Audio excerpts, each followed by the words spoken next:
रास्ते में भी साउथ चाइना सी की जो प्रॉब्लम है उससे चाइना परेशान है। इसीलिए चाइना एक ऐसा रास्ता चाहता है जिससे ये सारी दिक्कतें ना हो, और उसके लिए सबसे अच्छा है पाकिस्तान के ग्वादर पोर्ट से पाकिस्तान को क्रॉस करता हुआ चाइना काशगार तक ये रास्ता ले ले।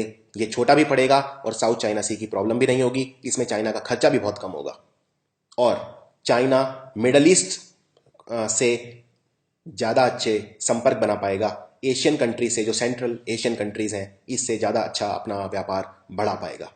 ये चाइना का जो one belt one road policy है जो चाइना बनाना चाहता है उसका भी हिस्सा है, इसलिए चाइना के लिए बहुत ज़्यादा इंपॉर्टेंट है।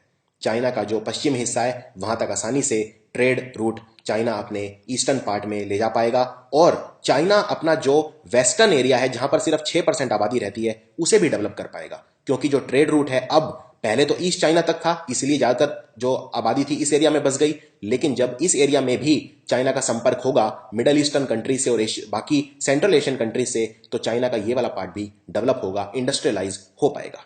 इसीलिए चाइना बनाना चाहता है सीपीईसी। चलिए इस पर अब देखते हैं भारत क्या करे और भारत की क्या स्ट्रेटेजी होनी चाहिए। अगर हम चाइना पाकिस्तान इकोनॉमिक कॉरिडोर को ध्यान से देखें तो ये पहले तो बलूचिस्तान से होकर गुजरता है, और जब ये चाइना में एंटर करता है उससे पहले ये वाला जो एरिया है ये पाकिस्तान ऑक्यूपाइड कश्मीर है। इसे गिलगिट बल्टिस्तान का एरिया कहते हैं। ये पाकिस्तान ऑक्यूपाइड कश्मीर है, और पाकिस्तान ऑक्यूपाइड कश्मीर भारत का हिस्सा है। याद रखिए ये टेक्निकली भारत का हिस्सा है, आप इसे डिस्प्यूटेड एरिया बोल सकते हैं। तो डिस्प्यूटेड एरिया अगर है तो पाकिस्तान को किसने ये अधिकार दिया कि वो चाइना को ये इजाजत दे कि वो यहां से रास्ता बनाए? इसमें भारत अगर नहीं चाहेगा तो यहां से रास्ता पाकिस्तान चाइना नहीं बना सकते। इस एरिया को पाकिस्तान ने मिलिटरली ऑक्यूपाई किया हुआ है, इस पर अपनी सेना से जबरदस्ती कब्जा किया हुआ है। इसे पाकिस्तान आजाद कश्मीर कहता है और भारत पाकिस्तान ऑक्यूपाइड कश्मीर कहता है। ये रास्ता यहां से होके जाता है, यानी भारत के एक एरिया से होके जाता है, इसीलिए भारत की परमिशन के बिना सीपीईसी नहीं बन सकता। दूसरी बात, अगर चाइना का यहां पे कंट्रोल बढ़ेगा पाकिस्तान ऑक्यूपाइड कश्मीर में तो भारत के लिए ये अच्छी बात नहीं है। भारत को फिर पाकिस्तान और चाइना दोनों से एक साथ निपटना पड़ेगा, जो भारत के लिए बहुत बड़ा, हमारी सुरक्षा के लिए खतरा है। तो यह है पहला खतरा चाइना पाकिस्तान इकोनॉमिक कॉरिडोर को लेकर।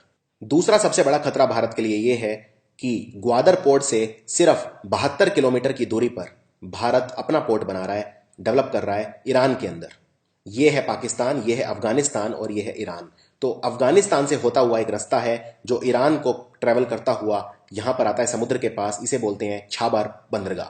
छाबार बंदरगाह भारत बना रहा है, भारत डेवलप कर रहा है। ईरान के अंदर भारत $20 बिलियन की इन्वेस्टमेंट कर रहा है, और अफगानिस्तान के अंदर भारत लगभग $300 मिलियन की इन्वेस्टमेंट कर रहा है। अफगानिस्तान से भारत के रिश्ते बहुत अच्छे हैं, भारत का बहुत क्लोज फ्रेंड है अफगानिस्तान, और भारत का एक अच्छा दोस्त है ईरान। $300 मिलियन की इन्वेस्टमेंट अफगानिस्तान के अंदर कर रहा है। नरेंद्र मोदी अफगानिस्तान से रिश्ते बढ़ा रहे हैं, इंप्रूव कर रहे हैं, क्योंकि वो जानते हैं कि अफगानिस्तान और ईरान की मदद चाहिए अगर हमें ग्वादर पोर्ट को काउंटर करना है। तो अफगानिस्तान और ईरान, अफगानिस्तान में बहुत सारे जो खनिज हैं उनके भंडार हैं, ऑयल के रिजर्व्स हैं, नेचुरल गैस के रिजर्व्स हैं जो भारत को चाहिए, लेकिन अफगानिस्तान से भारत ट्रेड नहीं कर पाता क्योंकि बीच में पाकिस्तान आता है, इसीलिए ये रूट भारत के लिए बहुत इंपॉर्टेंट है। तो भारत छबार पोर्ट बना रहा है, और छबार पोर्ट और ग्वादर पोर्ट दोनों बहुत ही पास है, सिर्फ 72 किलोमीटर का डिस्टेंस है दोनों के बीच में। और अगर ग्वादर पोर्ट में चाइना को एंट्री मिल गई, ये जैसा कि सी पैक के थ्रू मिल जाएगी, तो ग्वादर पोर्ट पे अगर चाइना बहुत ज्यादा स्ट्रांग हो गया, जो चाइना है वो ग्वादर पोर्ट पर अपनी नेवी बढ़ा सकता है और भारत की जो मिडल ईस्ट से सप्लाई है वो कट कर सकता है, क्योंकि भारत के लिए भी जो रूट है वो यही है। ये जो रूट है स्ट्रेट ऑफ हॉर्मुज का, चाइना इसे कंट्रोल कर सकता है और भारत की पूरे मिडल ईस्ट से सप्लाई काट सकता है, क्योंकि भारत की जो सप्लाई है वो इसी रूट पर डिपेंड करती है। तो ग्वादर पोर्ट पर चाइना की अगर प्रेजेंस बढ़ती है तो ये भारत के लिए दूसरा बहुत बड़ा खतरा है। भारत अपनी दोस्ती अफगानिस्तान से बढ़ा रहा है, और सलमा डैम भारत ने अभी अभी इनोग्रेट किया है अफगानिस्तान के साथ, और हेरात के अंदर $300 मिलियन की investment, hydro power plant Bharat बना रहा है। इसके अलावा ईरान में $20 बिलियन की इन्वेस्टमेंट कर रहा है भारत, ईरान से अपने रिश्ते और अच्छे करने के लिए। इसके अलावा एक और बहुत इंपॉर्टेंट इश्यू पे आते हैं, बलोचिस्तान। पाकिस्तान का मैप इसके लिए आपको जानना पड़ेगा। यह है पाकिस्तान का पॉलिटिकल मैप, यह है बलोचिस्तान। ये पूरा जो ब्राउन कलर में है ये है बलोचिस्तान। ये है नीचे सिंध जिसकी राजधानी है कराची। ये है पंजाब, पाकिस्तान वाला पंजाब है, ये भारत के पंजाब से बहुत बड़ा है। ये है पाकिस्तान का ट्राइबल एरिया, आदिवासी एरिया जिसे कहते हैं फाटा, फेडरली एडमिनिस्ट्रेड ट्राइबल एरिया, और ये है नॉर्थ वेस्टर्न फ्रंटियर, और ये जो एरिया है ये है पाकिस्तान ऑक्यूपाइड कश्मीर। अब जो पोर्ट आएगा वो कैसे आएगा? ये ग्वादर पोर्ट है, ये आएगा बहुत सारे पहाड़ों को क्रॉस करके, सुलेमान के पहाड़ों को क्रॉस करके, कैटा होता हुआ आगे, और फिर ये जाएगा चाइना। यानी कि पाकिस्तान ऑक्यूपाइड कश्मीर से होता हुआ भी जाएगा और बलोचिस्तान से होता हुआ भी जाएगा। अब पाकिस्तान ऑक्यूपाइड कश्मीर तो हमने देख लिया, लेकिन बलोचिस्तान हमने नहीं देखा। तो बलोचिस्तान के बारे में थोड़ा जानते हैं। बलोचिस्तान पाकिस्तान का 44% एरिया है, लेकिन सिर्फ 5% पाकिस्तान की आबादी रहती है बलोचिस्तान में। याद रखिए, बलोचिस्तान पर जो पाकिस्तान ने कब्जा कर रखा है वो गैर कानूनी है। पाकिस्तान जब अलग देश बना 1947 में, जब भारत और पाकिस्तान दो अलग अलग हो गए, तो पाकिस्तान के साथ जो बलोचिस्तान है ये इंडिपेंडेंट था, लेकिन पाकिस्तान ने अपनी मिलिट्री भेजकर जबरदस्ती बलोचिस्तान को इस पे कब्जा जमा लिया, और बलोचिस्तान तब से पाकिस्तान के अधीन है।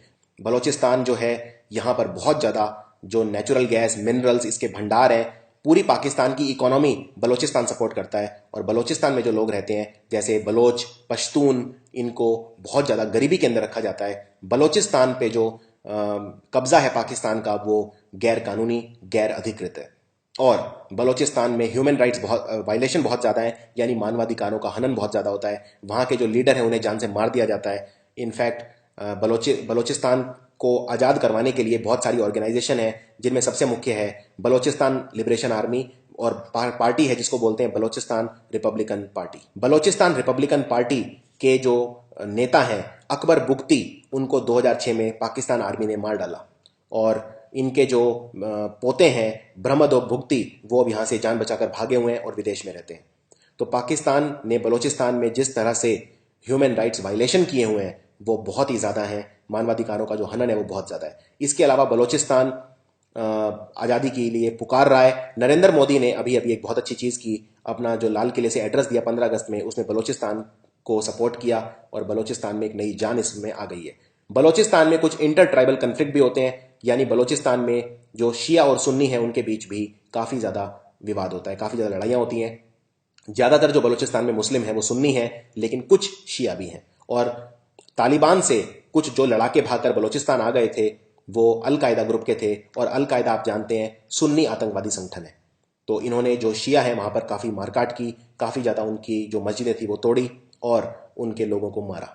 बलोचिस्तान में इसके अलावा जो बड़े बड़े पॉलिटिकल लीडर हैं उनका सरेआम कत्लेआम पाकिस्तान करता है। इसीलिए बलोचिस्तान के मानवाधिकारों की रक्षा के लिए ज़रूरी है कि भारत बलोचिस्तान की आज़ादी के लिए लड़े, और अगर बलोचिस्तान आज़ाद हो गया तो CPEC बनने का जो सपना है वो सपना ही रह जाएगा। यानी बलोचिस्तान को जो इकोनॉमिकली एक्सप्लॉइट पाकिस्तान करता आ रहा है, भारत को उसे रोकना चाहिए। यह है बलोचिस्तान एरिया। बलोचिस्तान ज़्यादातर डेजर्ट एरिया है, डेजर्ट या पहाड़ों का एरिया है। बहुत सारे यहाँ पहाड़ हैं, जैसे रस्को के पहाड़ हैं, जैसे ब्राहुर, किरहार, मकरन के पहाड़ हैं, या फिर सुलेमान के पहाड़ हैं, जिनसे होकर बोलन पास के थ्रू इसकी राजधानी कैटा के अंदर जाना पड़ता है। तो ये एक जो रास्ता है ये इतना आसान नहीं होगा, पहली बात। दूसरी बात, CPEC को बनाने के लिए बहुत सारे आतंकवादी संगठन है पाकिस्तान में जो इसको नहीं बनने देना चाहते। उनकी शर्त है कि अगर ये बनने दिया जाएगा तो फिर उनमें उसका भी हिस्सा होना चाहिए। तो जैसे हकानी नेटवर्क है, जमातुद दावा है, बहुत सारे ऐसे आतंकवादी संगठन हैं जो इसमें अपना हिस्सा मांगेंगे, इसलिए ये बनना इतना आसान नहीं है।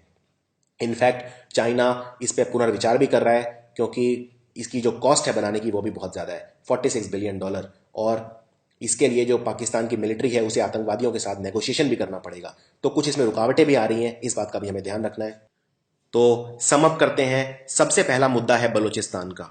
भारत को पाकिस्तान को अगर सबक सिखाना है तो सबसे पहले बलूचिस्तान में जो बलोच रिबल हैं उनको बढ़ावा देना होगा। बलूचिस्तान में एक नहीं ऐसे हजारों वीडियोस बरामद हुए हैं जिनमें वहां पे पाकिस्तान की मिलिट्री कत्लेआम कर रही है, वहां के लोगों को टॉर्चर कर रही है।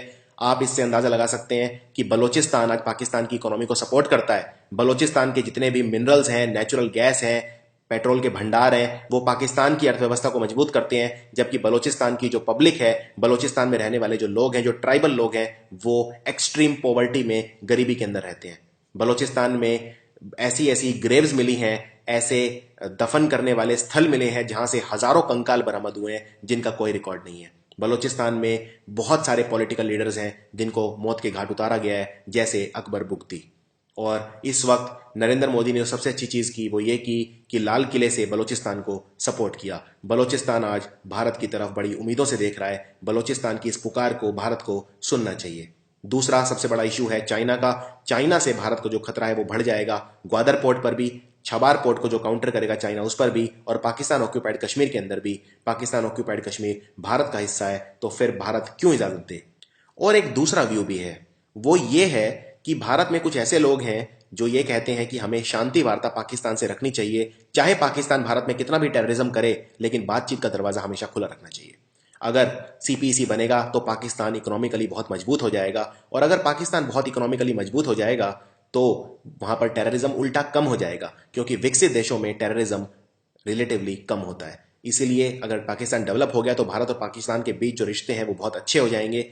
आपको क्या लगता है, क्या भारत को जो बलूचिस्तान के अंदर मानवाधिकारों का हनन हो रहा है वो पूरी दुनिया को उसके बारे में उजागर करना चाहिए, उन्हें जागरूक करना चाहिए, और बलूचिस्तान की आजादी के लिए बलूचिस्तान के साथ कंधे से कंधा मिलाकर खड़ा होना चाहिए, या फिर भारत को सीपीईसी बनने देना चाहिए? आपके जो भी विचार हैं आप उसे कमेंट्स में लिख के बता सकते हैं। ये वीडियो आपको कैसा लगा आप ये भी कमेंट्स में लिख के मुझे बता सकते हैं। और अगर आप चाहते हैं कि मैं सरल भाषा में इस तरह के मुद्दे भविष्य में भी आप तक बनाता रहूं तो वो भी आप लिख सकते हैं। This is doctor Gaurav Garg. I am signing off. Thank you for watching.